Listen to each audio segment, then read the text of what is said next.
Avery and I worked together to live a cushy life. He got close to a Beijing princess while I hooked up with her older sister. In less than a year, we were already drinking goji berry tea from thermos flasks. Later, rumors spread that the two sisters were getting engaged, but neither of us was the groom. Avery, have you made enough money? Me? Brother, if we spend carefully, it's enough. Avery, my back can't take it anymore. It's time to escape. Me? Good brother, let's go together. The two of us boarded the plane with our arms around each other's shoulders, but the plane was forced to turn back. We ended up kneeling on durians, trembling. Avery was dragged into the room by the Beijing princess, and soon the sound of a whip echoed. As for me, I was hoisted into the air. Chapter 1. After my parents died, Avery and I were fighting over the family inheritance, but it turned out we were both useless. He quickly squandered the family fortune. Avery and I finally came to a mutual understanding. We were a couple of idiots who couldn't do anything right. To live a good life, we decided to rely on rich women. Avery got involved with the Beijing princess. I got together with her older sister, Melissa, the eldest princess of Beijing. Avery and I were living our dream. Lots of money, few worries. The two sisters were always busy, constantly flying around the world. Avery often lamented, "No wonder the company went under when we took over. We're just not cut out for hard work." We were both homebodies. I loved reading novels. He was obsessed with gaming. When we took over the company, we were too lazy to even go on business trips, and the company went bust under our watch. But recently, our cushy lifestyle hit a crisis. According to reliable sources, the sisters were getting engaged, and we weren't the grooms. I was reluctant to give up the luxury of sleeping in until 5 in the afternoon, sipping on my goji berry tea from the thermos. I asked, "Is this news reliable?" Avery, chewing on a goji berry with a weary look, replied, "It's true. I saw them meeting with their fiancés." The goji berry was chewed to mush in his mouth, just like our crumbling lives. Things were looking bad. Even as sugar babies, we had to have some professional ethics. "Lynn, the pitiful brother in arms, the good days are over. Have you saved enough?" I gulped down a large mouthful of goji berry tea and exchanged glances with him. We both rushed back to our rooms to check our small fortunes. 5 minutes later, we reconvened. After a rough estimate, our current assets were enough to support the two of us for the rest of our lives. Avery rubbed his lower back. "It's about time to escape. If I don't, my back's going to give out. Are you running?"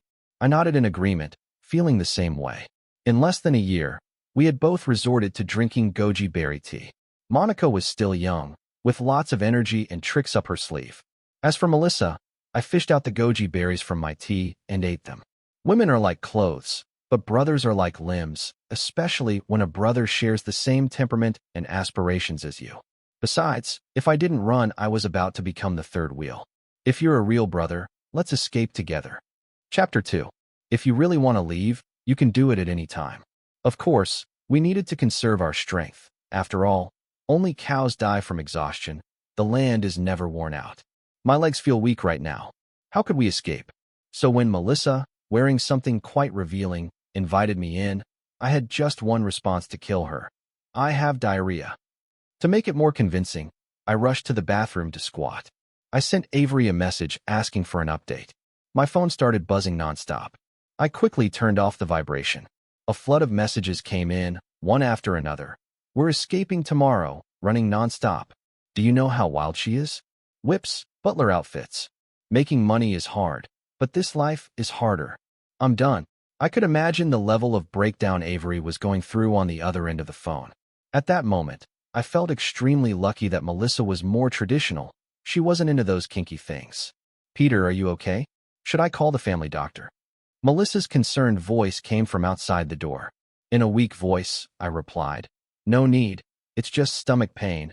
A little rest, and I'll be fine." Hearing that, she finally left me alone. Honestly, Melissa had been really good to me, but since she was getting engaged, there wasn't much I could do. Strangely, I started feeling like my stomach ache was getting worse. Well, the first day of our escape plan was a failure. I went to the bathroom 11 times. Avery went 13 times. We both ended up getting hooked to 4 drips at home. When Melissa found out that we got diarrhea from eating all 50 ice creams in the fridge, she had the butler lock all the fridges. Melissa sighed. "Are you a child? You don't even take care of your body." I weakly held my stomach, feeling the burning sensation from my backside. Our escape failed before we even had the chance to start. Then, every now and then, Melissa would feed me a cup of hot water. Is this the famous drink more hot water treatment? To make matters worse, the two sisters canceled their meetings to stay home and take care of us. Chapter 3. 3 days later, Avery and I met again. After blaming each other for not being able to control our appetites, we began to worry. They actually canceled their business trips for the next month just to stay with us. I never imagined that the two workaholics would stop loving their jobs. Avery sneered. It's not for us. It's for their real fiancés. Avery told me that in the middle of the night, Monica was chatting away happily in the study with another man. They even made plans to meet up. Brother, stop dreaming. We have no chance of becoming the main men in their lives. I felt a little down. Melissa had only been with me all these years. I thought I was special, that I had a chance, but in the end couldn't compete with status and family background. With both sisters at home, our just leave plan was completely thrown off. Avery and I subtly probed their assistance and finally pinpointed a time. 5 days from now, they would both be out of the house. They had plans to meet with their fiancés to strengthen their emotional bonds. The troubles of high society. Even engagements require scheduling through assistants. This time, don't mess it up, Avery warned me. I assured him, if we didn't escape now, we'd truly become the third wheel. To conserve my energy, I went to bed at 10 o'clock. Melissa wasn't pleased and kicked me awake. What kind of lover goes to bed before their sugar mommy? I had no choice but to stay up with her. Whenever she showed any signs of desire, I deflected with cold jokes. She humored me with a small laugh. Then she placed her hand on my buttons. Sweat dripped from the corner of my forehead as I grabbed her hand and passionately told the next joke. I forced a few awkward laughs to make Melissa lose interest. She gave me a long, meaningful look, scanning me from top to bottom. Was it my imagination, or did her gaze linger down below for a bit longer? Chapter 4. The next day, I stared at the dishes on the table, deep in thought. Avery didn't look too happy either. Goji berry stewed with old hen, turtle soup, chive pockets, and medicinal wine. All of it meant to boost a man's vitality. Monica unceremoniously scooped a bowl of turtle soup for Avery. Avery, drink up. Avery held the bowl like a martyr heading to his doom and drank it down. Monica made sure to serve Avery every dish. All the so-called nourishing food ended up in Avery's stomach. I gave him a worried look. He had a weak constitution. Every time Monica was home, he'd be too pale to get out of bed. This couldn't mess up our escape plan. Avery's hand trembled as he picked up the food, but he gave me a determined look. Turning my head, I met Melissa's concerned gaze. He really was my brother in arms, through thick and thin. After the meal, I felt a wave of unbearable heat, and even the pillar looked unusually attractive. I slapped myself. I couldn't let myself turn into a pervert. I'd get canceled for that. Looking at the increasingly scantily clad Melissa, I bolted to the gym and spent the night lifting weights. There was no other choice. Melissa might be traditional, but she was strong-willed. She wanted me to be a man of great prowess, like one of those domineering CEOs capable of going 7 rounds a night. She also loved taking the initiative in her bed. I was nothing more than a helpless, virtuous man. Your Highness, I just can't do it. By the end of that night, I was afraid I wouldn't even be able to crawl out of the villa. On the day of our escape, Avery's room light stayed on all night as well. The next morning, Avery, with dark circles under his eyes, was stuffing his mouth with a big bag of goji berries. I silently handed him a cup of warm water. With concern, I said, Monica is really overdoing it. I'll talk to Melissa. Avery gave me a grateful look. Melissa's words still held weight with Monica, and Melissa, thankfully, didn't torment me either. The two of us managed to make it to the day of their engagement meetings without incident. Chapter 5. I got up early for a change, beautifully handing Melissa her clothes. I ate breakfast with her. Melissa teased, Have you finally figured out how to treat your sugar mama properly? I didn't respond, just served her with even more care. I took care of everything. She didn't need to lift a finger. I even squeezed her toothpaste for her. The goal was to get her out of the house as quickly as possible. Watching her leisurely reading the newspaper, I was getting anxious on her behalf. Finally, she stood up and I smiled broadly as I escorted her to the door. Just as she was about to leave, she asked out of nowhere, Are you looking for inspiration? I had no idea what she meant, so I didn't dare answer recklessly. I chose silence instead, checking the time. Seriously, just go already. Melissa's gaze grew deeper. Could she be suspecting something? My heartbeat sped up. To my surprise, Melissa invited me. Why don't you come with me? What would I even do there? My writer's brain immediately conjured up a host of scenarios. The female lead brings the second male lead to provoke the main male lead, who then has a sudden epiphany. No, no, no. I don't want to be part of your love games. I shook my head so fast it looked like a bobblehead. What would I even do? No, no, I'm not going. To emphasize my reluctance, I even made an X gesture with my hands. But unusually, Melissa didn't let it go this time. It's time you meet him, she said, her voice soft as she blushed. I was heartbroken to realize my guess was right. She was going to take me to provoke her fiancé. Feeling disheartened, I said, you know I'm not into socializing and I didn't sleep well last night. I need to catch up on sleep. Are you feeling unwell? I can stay home with you today. Melissa turned to come back inside. I'm not unwell. I raised my voice. Besides, Avery will keep me company. Once Melissa confirmed there was nothing seriously wrong with me, she gave me an exasperated look. Even when she rolls her eyes, she's stunning. You and Avery are inseparable. Even I can't compare to your bond. There was a hint of jealousy, though I wasn't sure. Of course my bond with him is strong. He's my brother.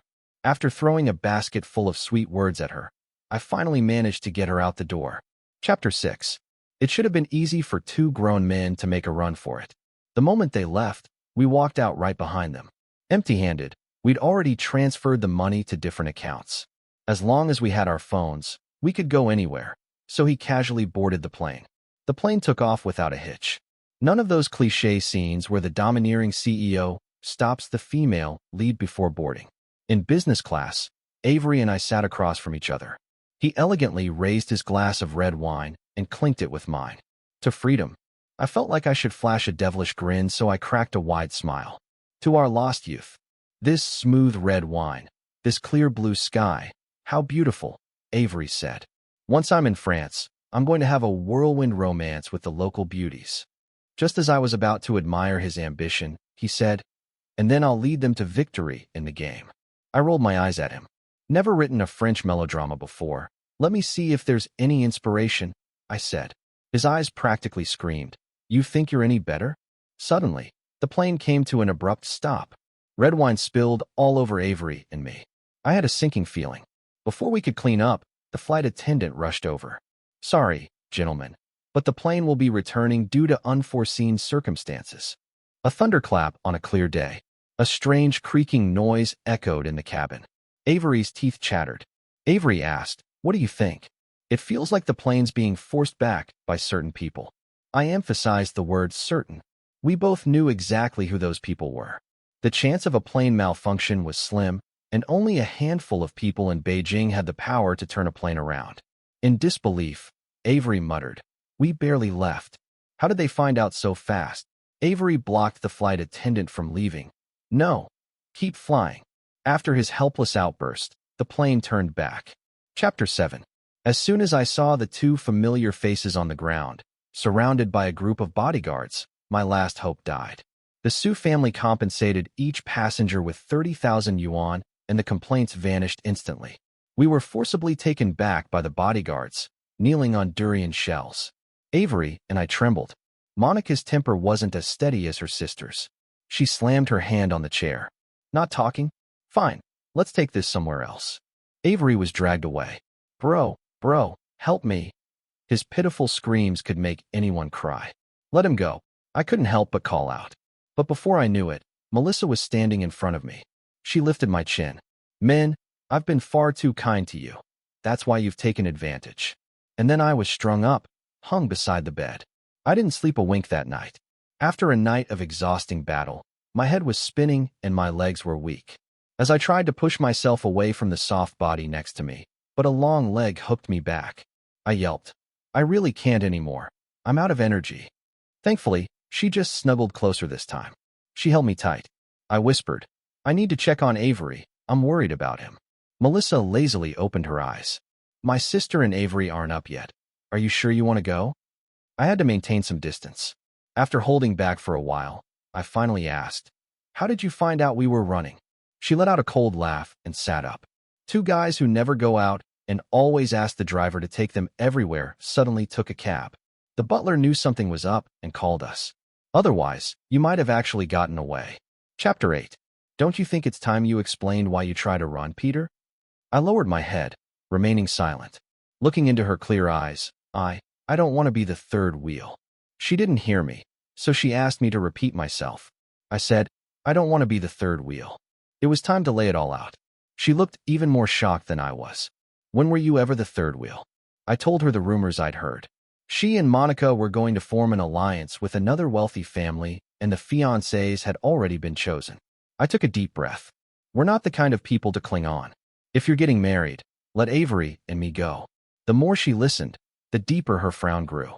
That's why you wouldn't go out with me the other day? I felt wronged. Did you expect me to be part of your game? Wait, hold on. That might actually not be a bad idea. Good for gathering material. Melissa gave me a look like I was an idiot. What are you even thinking? Do all writers have imaginations this big? That day I was going to meet two people. She explained that her childhood friend had returned to the country with his girlfriend and wanted to meet her boyfriend as well, so she wanted me to come along. Which means, so you like me? I asked in disbelief. Then why do you keep saying you're my sugar mama? She handed me her phone, showing me my own Weibo. It was you who said you wanted to experience life with a sugar mama, so I played along to give you some inspiration. Who knew you'd actually treat me like a sugar mama? Looking at her screen, I was stunned, followed by overwhelming shame. She's my top fan? Chapter 9. Some people, even when alive, might as well be dead. Do you think I'd take just anyone? She raised an eyebrow at me. I looked at the domineering woman before me, surprised at how deeply she was into the melodramatic stories I wrote. She had been following my work since I was a nobody. Mystery solved. No wonder some of her lines sounded so familiar. Weren't they straight out of my book, The CEO and His Little Sweetheart? My toes curled with embarrassment. When did you figure out who I was? I asked, uncharacteristically shy. My feelings toward her were getting more complicated. At first, I thought she was just a sugar mama. Then I learned she was a reader, and finally, it turned out she was also a wealthy heiress. When you stopped updating for 18 days, I was furious and sent someone to investigate. The blush on my face faded. There was nothing romantic about that. Turns out she just wanted to lock me up in a small dark room to write. After your family went bankrupt, I originally planned to help you out. Who knew you'd want to be my man? Stop. That's so embarrassing. I thought about how she'd push me to go 7 rounds a night and bought me a whole wardrobe of custom suits. She really did like me. I kissed her to stop her from saying any more.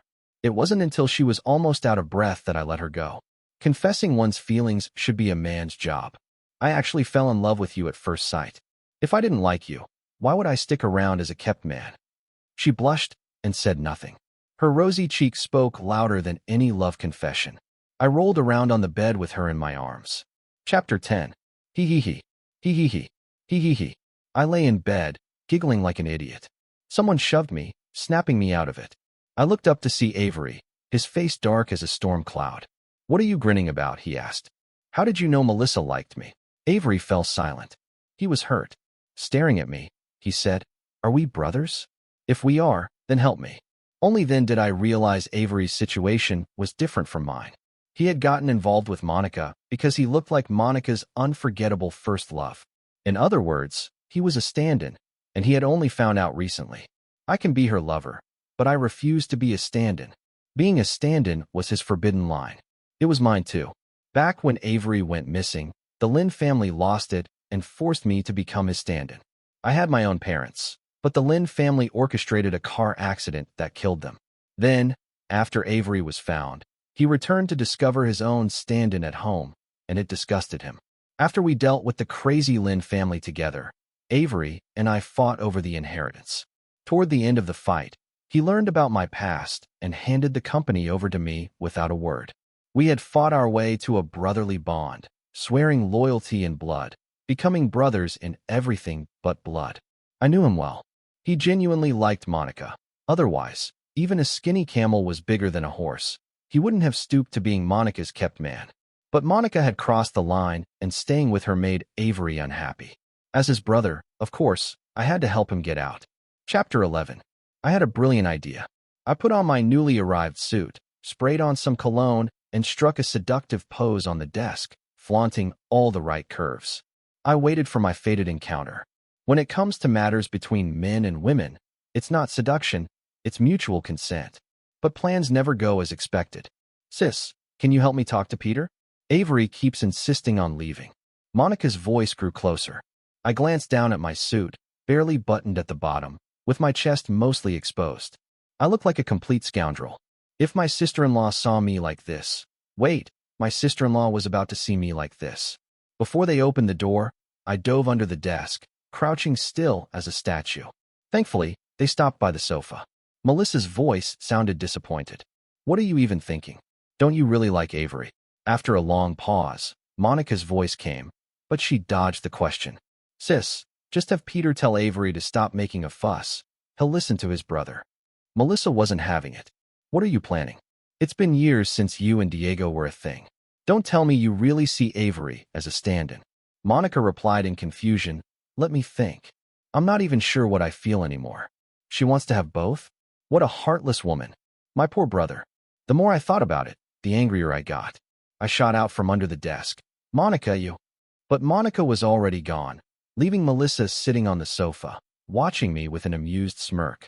Her gaze lingered on my exposed chest. A chill ran through me. I resisted the urge to cover up. I couldn't lose my dignity as a man. She set down her wine glass and motioned for me to come over. Come here.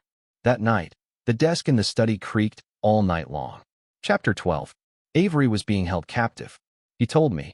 Bro, she said if I stay by her side once she's sorted things out with Diego, she'll know who to choose. Bro, am I just a piece of property? His eyes were lifeless. I turned around and pounded on Melissa's door. Let Avery go. Melissa quickly stood up, but her words sent a chill through me. I know my sister is confused. She just can't see her own heart yet, but she'll figure it out in time. I couldn't believe what I was hearing. And why does my brother have to suffer for her confusion? Melissa gave me a strange look. Aren't you supposed to be his support? Don't forget, he chose to be Monica's lover. Monica is the second largest shareholder in the Sue family. Your brother won't be at a loss by staying with her. Her calm expression made it seem like my brother's situation was just the way things were. I sighed deeply. I regretted it. Avery and I had both made mistakes. This world of the elite wasn't for us. The gap was too wide, and we never should have become their lovers. To get closer to them, we had been foolish to dream. I looked at her for a long moment, saying nothing, and turned to leave. What did I mean to her? Was that how she saw me too? I didn't ask.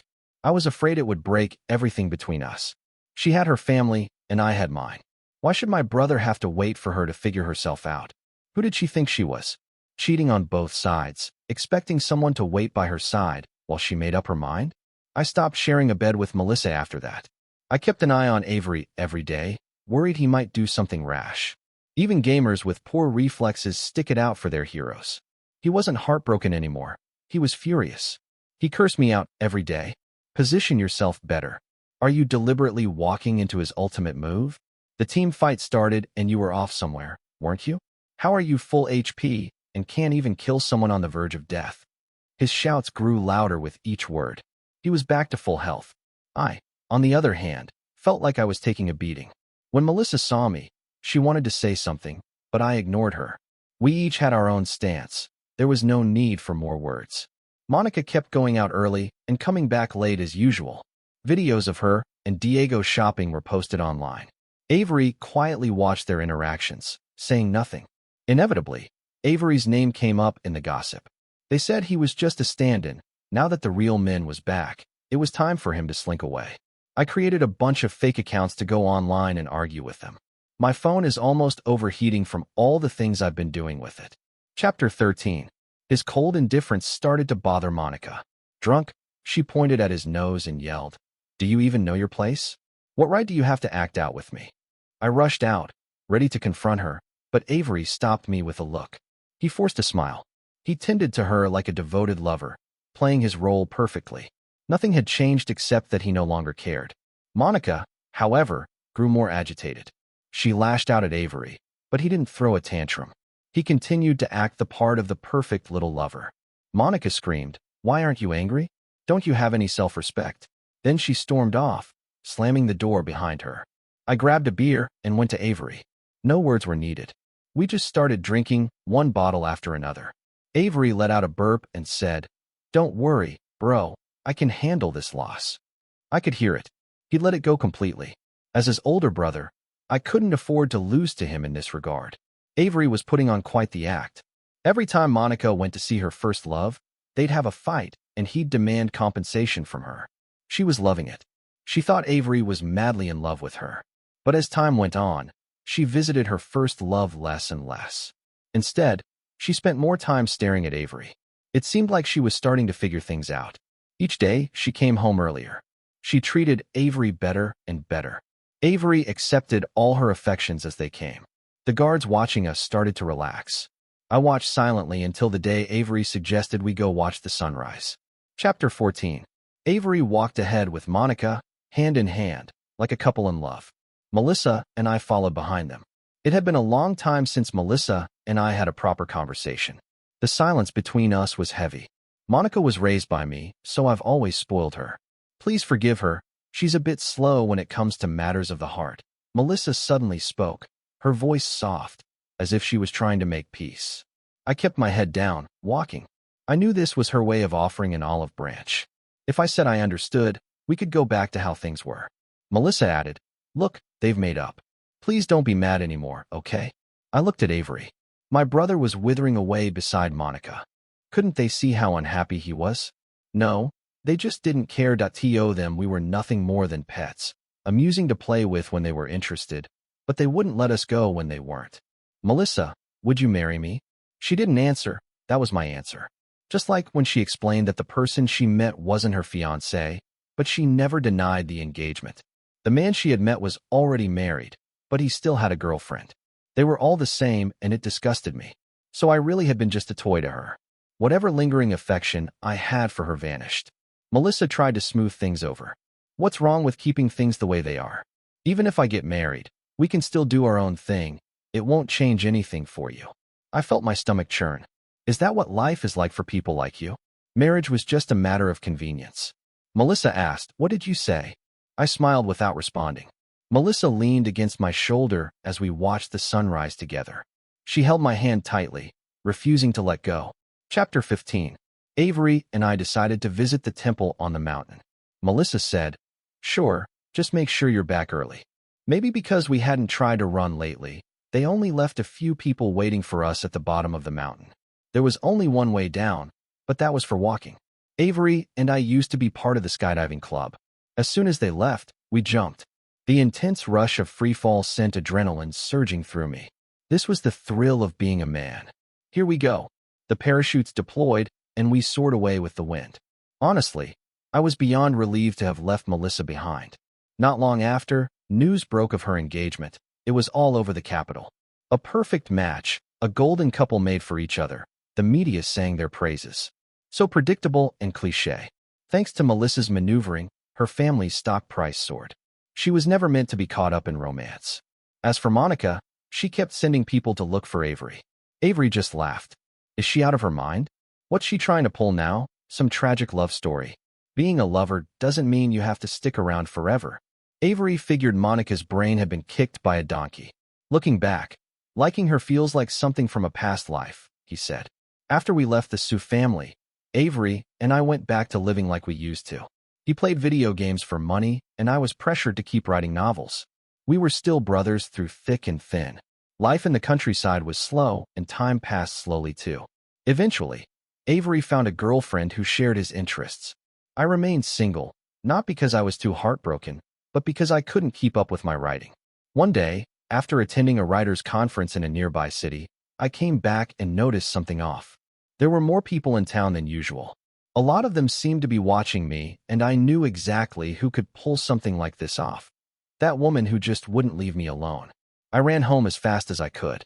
Sure enough, there was an uninvited guest waiting. Monica stood in the middle of the living room, reedy, glaring at Avery, who was standing protectively in front of his girlfriend. After a year apart, Monica had changed. The arrogance and wildness were gone. Chapter 16. Her voice cracked with emotion. What did I ever do wrong? Why are you treating me like this? Avery's face was cold. I told you, I'm not a stand-in. Monica didn't understand. I told you I didn't know at first, but I've changed now. This was a matter I couldn't get involved in, so I just sat back and watched. Avery took a deep breath and reassured the woman beside him. Why did you ever think I'd wait for you? Yes, I liked you. But the moment I found out I was just a stand-in, I stopped. Please leave and stop disrupting my life. Monica glanced at the woman behind him, eyeing her up and down with contempt. She sneered. You're really into this trash? Does she even know you were once my lover? Avery clenched his fists. What had been a desperate attempt to get close to someone he liked was now being twisted into something so degrading. Monica, we each got what we wanted. Stop dragging this out. It's pathetic. He had said everything there was to say. I thought Monica would storm off in a fury. After all, she was a Beijing princess. When she didn't get her way, she forced things to happen. Take him, she said coldly. Before Avery could fight back, he was bound and taken away. I called the police, but nothing happened. Chapter 17. The only person who could control Monica was her sister, so I went to find her. I entered the Su family estate without any resistance. The villa was empty. I opened the door to the study, and there she was, leaning against the floor fan, quietly watching me. The person who once made my heart race now felt like a stranger. Neither of us spoke. I was worried about Avery. Can you stop your sister? My brother and I just want to live normal lives. Melissa's presence was more intimidating than before. Why should I help you? What's in it for me? She looked at me, and her meaning was clear. I felt nothing. I was simply curious. Haven't you already been doing that? We lived far away, but we weren't impossible to find. It shouldn't have taken over a year for them to track us down. Who else could have kept Monica from finding us but Melissa? I didn't care why she did it, nor did I care what her motives were. I've missed you. She stepped forward and wrapped her arms around me. Her warm breath brushed against my chest. Come back. We can go back to how things were. I can make you a star in the online literature world. All you have to do is come back. Her voice was like the devil's whisper in my ear. I took a step back. Marry me, and I'll come back. She hesitated. She couldn't do it. She needed to marry into another powerful family to take a bigger slice of the pie. Can you wait for me? Just a few years. I promise, after that, I'll marry you. The Su family is my parents' legacy. I can't just. I cut her off. Melissa, no one should have to wait forever. They really were sisters, both expecting everyone to wait for them without question. We're not on the same path anymore. Chapter 18. The tension in the room thickened. Peter, I'm not an easy person to deal with. What my sister can do, I can do too. Ordinary people can't fight the powerful. Just like now, when I was trapped in the villa and the servants turned a blind eye to my situation. Melissa forcibly intertwined her fingers with mine. Look, this is the power I have. Stay by my side, and all of this could be yours. We stood at the highest point in the villa, not as tall as a skyscraper, but her words made it feel like she stood above it all, her ability to turn the tide, her thunderous control of power. But then, let's get married. She could offer me everything except this. The Su family needed alliances, needed external support to break the deadlock they were in. I understood how hard it was for her, and I knew she loved me, but she would never marry me. All I wanted was her, and she wanted everything. We were walking different paths. Afraid I'd get bored, she took me out shopping. We sat together in a private room. Soon, someone else joined us.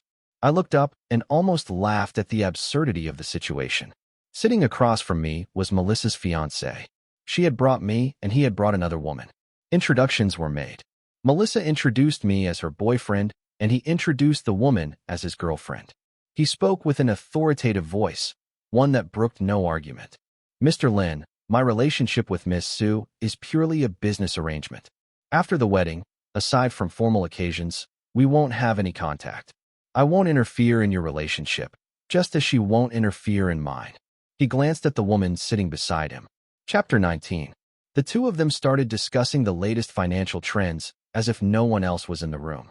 They even talked about their wedding date. The woman sitting with him seemed used to these situations. Even hearing her beloved man talk about his upcoming wedding didn't crack her flawless smile. But I could see the emptiness in her eyes. It was said that she was his first love. You'd think he loved her, but he wouldn't give her a proper place in his life. Instead, he openly acknowledged her existence in front of his. Is this love? No. It's clipping her wings, telling her she's nothing more than a mistress. It was a violation of her dignity. I watched him walk away with her, powerless to do anything. My sympathy was useless because in the end I was just a toy too. That night Melissa was in high spirits. Tipsy, she dragged me to her secret place. It was just a room. She pulled me in, proudly showing me her collection. They were all signed copies of my books. Not exactly rare treasures, but she had put so much care into it. Each book had its own display. This is the first book you ever published. Because the signature was random, I bought dozens of copies just to get one signed by you. Look at this, the third prize you won in a writing contest. I was so happy for you. In this one, in addition to the books, the walls were covered with awards I'd forgotten I'd ever won, and photos of me, even some from my life in the small town. She had found me long ago. After all, she hugged me from behind. I gave you time to think, but you can't forget me, so I brought you back. Peter, wouldn't it be nice to go back to how things were? Chapter 20. The entire room screamed her love for me. Honestly, having someone who understands you so deeply, who loves you so much and who could give you everything except marriage, how could I not be moved? And she was so successful, so beautiful. I was moved, but only for a moment, because then I understood. She and I would never work out. I'm a novelist. I've written too many stories about undying love. I know that marriage is the most basic form of respect between two people who love each other. She couldn't give that to me. She was going to marry another man. I gently pried her hands away and, under her disappointed gaze, shook my head firmly. Melissa didn't understand. She had laid everything bare for me. So why was I so heartless? Was marriage really that important? She even asked me aloud. I wasn't about to give her some grand speech, but I thought of that woman I saw earlier today. Do you really think this is good for me? I asked her. Melissa took my hand and placed it over her heart. Power, status, money in my heart that only belongs to you. What more could you want? Her heart pounded beneath my hand. Melissa, we're just not right for each other. Put yourself in my shoes. Would you be satisfied? I answered my own question. You would be, because you're ambitious. You'd do whatever it takes to climb higher, but I wouldn't. I don't care about those things. If she truly knew me, she wouldn't keep asking. Melissa was smart. She understood the subtext, but she was unwilling to accept it. After being rejected again and again, her face darkened. Chapter 21. I didn't say a word. Melissa received a call, and her face changed. Avery jumped from a building. When I got to the hospital, Monica was sitting outside the operating room. I didn't even hesitate to slap her. She didn't fight back, just stared blankly at the surgery room door. If anything happens to my brother, I'll make sure you pay for it. I lost control and grabbed her by the throat. Her eyes rolled back as I choked her. It took people to pull me off her, but I still glared at both her and Melissa.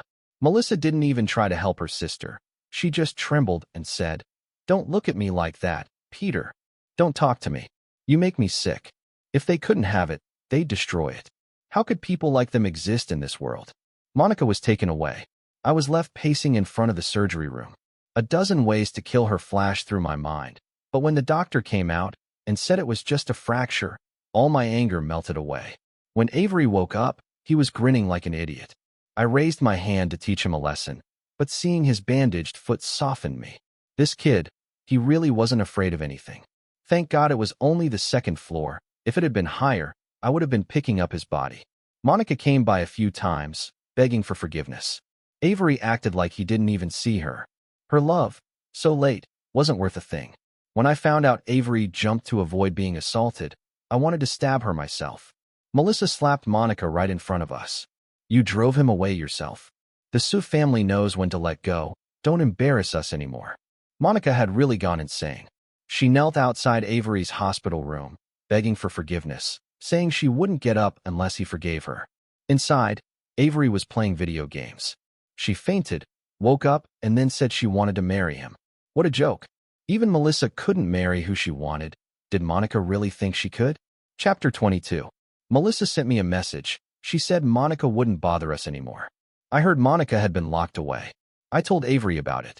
I watched his expression, afraid he might still have feelings for her, but the brat was too busy flirting with his girlfriend to care. After what happened with Avery jumping from the building, Melissa stopped trying to drag me back. As we were about to return to the small town, Melissa came to see me one last time. When we met, we really were like strangers now. She said, My fiancé's little girlfriend jumped too. She was pregnant, almost didn't make it. My fiancé's losing his mind. The men wanted her to keep the baby. That child would be branded a bastard from birth. The woman was strong-willed. She jumped. You were right.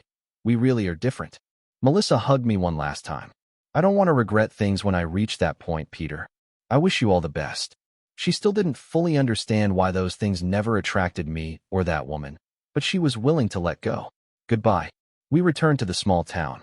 After everything we'd been through, only Avery and I were still together, the two of us, stubborn brothers. Avery said, "Bro, do you really not regret it? I feel like Melissa really loved you." I rolled my eyes and smacked the back of his head. Monica's been trying to make amends, but I don't see you forgiving her. At the mention of Monica, Avery grimaced. Why'd you bring up that mess? Later on, Avery got married. He had a kid, and I became an uncle. Melissa also got married. Her fiancé hadn't changed. I don't know what happened to that woman. I hope she left him. The Sue family flourished under Melissa's leadership. She and her husband were perfect for each other because they were the same. As for Monica, she seemed to have found her first love and turned him into Avery's replacement. But her first love wasn't an idiot. Once he realized he was a stand-in, he blackmailed the Sue family for a hefty sum. Then he gave Monica a good beating. Melissa, worried Monica would cause more trouble, sent her abroad. This kind of life, it's finally interesting. Chapter 23.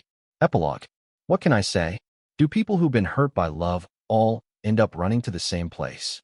I found myself pondering this as I looked at Luna, the ex-girlfriend of my ex-girlfriend's husband. She went by Luna. Since we had once shared a similar heartbreak, I eagerly helped her find a place to stay. Her feelings for him were deep, and even now she hadn't fully moved on.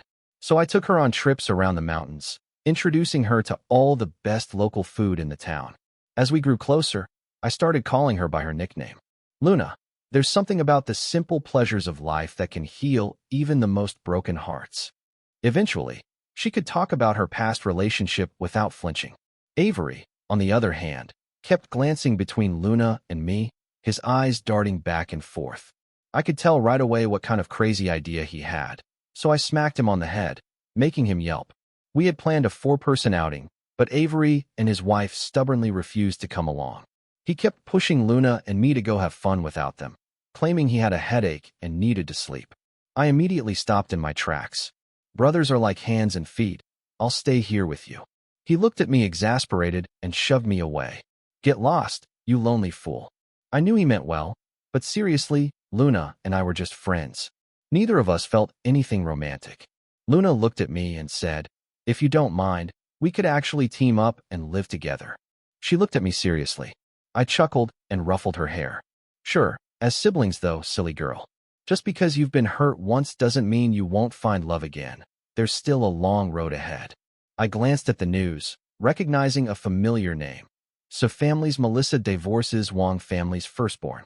In small print below, the couple had no children. What was going on? Just then, there was a knock at the door. I opened it to find Melissa standing there, smiling brightly. She hadn't changed much since the last time I saw her. In the distance, I saw Luna running ahead with a tall man following behind at a leisurely pace, a triumphant smile on his face. Melissa said, "Peter, I bought the house next to yours." So persistent. This life full of surprises really is unpredictable. What does the future hold? Who knows?